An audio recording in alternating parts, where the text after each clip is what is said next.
fiscalizar. Não pode mais você ouvir um órgão como a Agência Nacional de Petróleo não dizer eu não tenho fiscal, que crie. O contribuinte paga impostos para que tenha a fiscalização adequada. Eu tenho o direito de abastecer num posto que me entregue uma gasolina pura. Uma gasolina dentro dos padrões estabelecidos pela autoridade brasileira. Agora, o que não pode ser pretexto, o que nós não podemos adotar essa teoria de que vai haver lavagem de dinheiro, que vai haver, e sair fechando postos sem uma comprovação maior de fraude ou de consumo.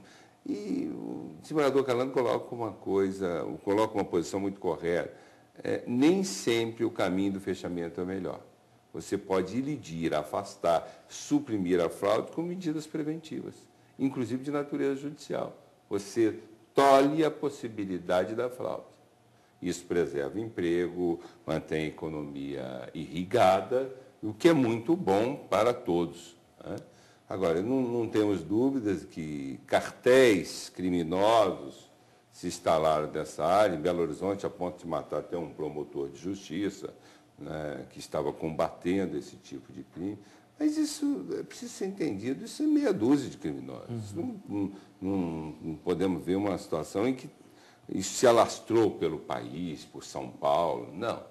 Questão pontual, e por ser pontual tem que ser tratada. É o momento adequado de também atuar, né, doutor? Enquanto é pontual, antes de se alastrar. Né? Antes de se alastrar. Eu me lembro que eu intervi num processo, no primeiro grau, de uma empresa cujos titulares faleceram e ela foi tomada de assalto por bandidos, por pessoas mal intencionadas, queriam lesar viúvas, órfãos. E quando eu constatei aquela situação através da análise dos balancetes da empresa, imediatamente chamei a polícia, mandei lavrar, com assistência do Ministério Público, mandei remover aquelas pessoas, nomeei um administrador para essa empresa, e o lugar de bandido é na cadeia, não é dirigindo empresa. Então, você afasta o bandido e mantém a atividade para evitar que centenas de pessoas sejam prejudicadas em razão de uma, ou duas ou três. Nós vamos para um rápido intervalo e já voltamos.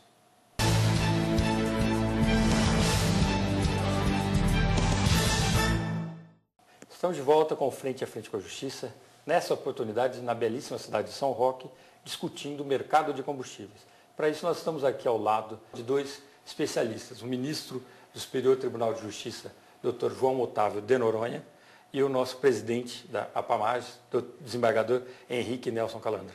Ministro e desembargador, a visão criada, especialmente depois do Código de Defesa do Consumidor, foi de uma proteção desse cidadão, desse consumidor, em face do Estado, de uma empresa.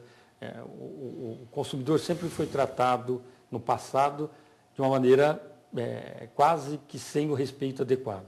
E com o advento do Código de Defesa do Consumidor, ele ganhou uma proteção extremada. Nessa área de combustível, o senhor acredita que isso está sendo exercitado na medida em que a adulteração de combustível provoca dano no motor, aumenta a conta do próprio combustível que o desempenho cai, causa poluição, traz uma infinidade de efeitos colaterais deletérios para a sociedade e, sob esse ângulo, está sendo exercitada na plenitude a justiça? Você tem que primeiro estabelecer um juízo de comparação. Qual o percentual de adulteração no mercado? Nesse percentual, não acredito, e ninguém aqui pode afirmar, que é superior a 20%, a 10%, a 30%. Quem abastece o consumidor tem direito a uma prestação de serviço, à entrega de uma mercadoria que se destina ao fim colimado. No caso de combustível, uma gasolina, um óleo diesel, um álcool, nos moldes de tração, dentro do padrão traçado pela autoridade federal. Agora, quando ocorre de respeito, esse é pontual, quer dizer, alguém está infringindo. Mas, há pouco tempo, nós constatamos infração na venda do leite. Nós encontramos infração na venda de medicamentos. Quer dizer, toda vez que isso ocorre, o consumidor está sendo lesado. E para reparar essa lesão, tem um judiciário. Ele pode propor ação, inclusive, se for o caso, de dano moral.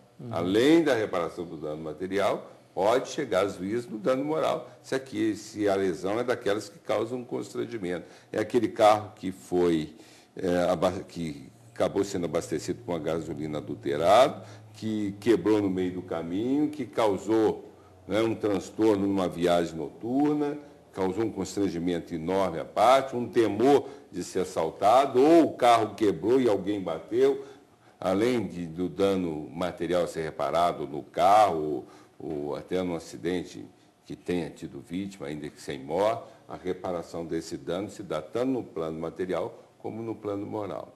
Nós precisamos entender o seguinte: toda vez que forem desrespeitadas as normas que são elaboradas com relação a determinados produtos, nós temos uma violação do direito do consumidor, inegavelmente. Agora, o próprio Código do Consumidor traça regras para se combater ou para se reparar essas violações. E o Código do Consumidor tem sido largamente aplicado pelos tribunais brasileiros. Foi um avanço sem precedentes. Sem precedentes. E também nós não podemos afirmar que só o Código do Consumidor fez melhorar o tratamento do consumidor. Não. O melhor tratamento que pode ser dispensado ao consumidor é a observância das regras da concorrência. Quanto maior a concorrência, melhor para o consumidor. Tá certo. Doutor Calandra. Só enfatizando, são perfeitas as colocações feitas pelo ministro Noronha. O Código do Consumidor foi um avanço.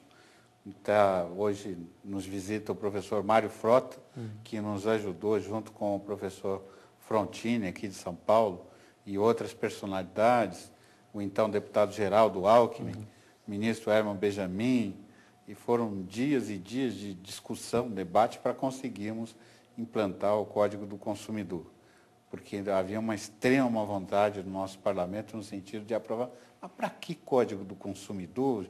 Já tem nas leis esparsas dispositivos, mas trouxe uma visão diferente, um modo diferente. Nessa área de combustíveis, é uma área onde nós temos que ter uma atenção muito grande. Imagine um avião abastecido com um combustível adulterado.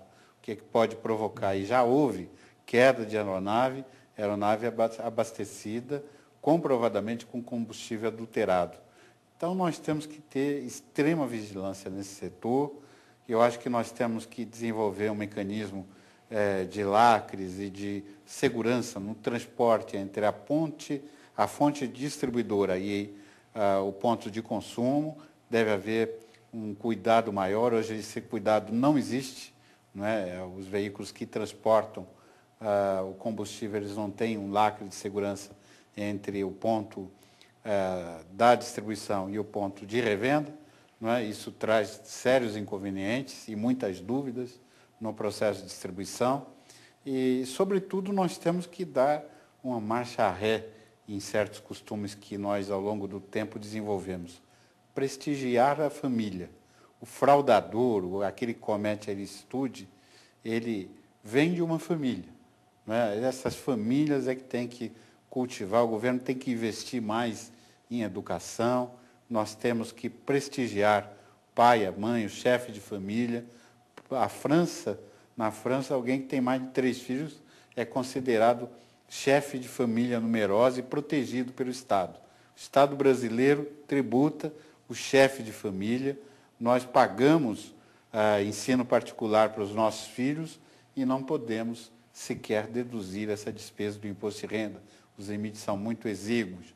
Ou seja, nós temos que optar definitivamente por educação, por prestigiar a família brasileira, não é? E a nossa Minas Gerais, de tantas boas tradições aí no nosso grande Brasil, nos traz esse exemplo de prestigiar a família, e nós não temos outro caminho que não seja esse, porque não haverá lei penal suficiente, Código do Consumidor suficiente, se nós produzirmos em série pessoas sem caráter, pessoas que são verdadeiros loucos morais, que colocam a vida de centenas, milhares de pessoas em risco em troca de um lucro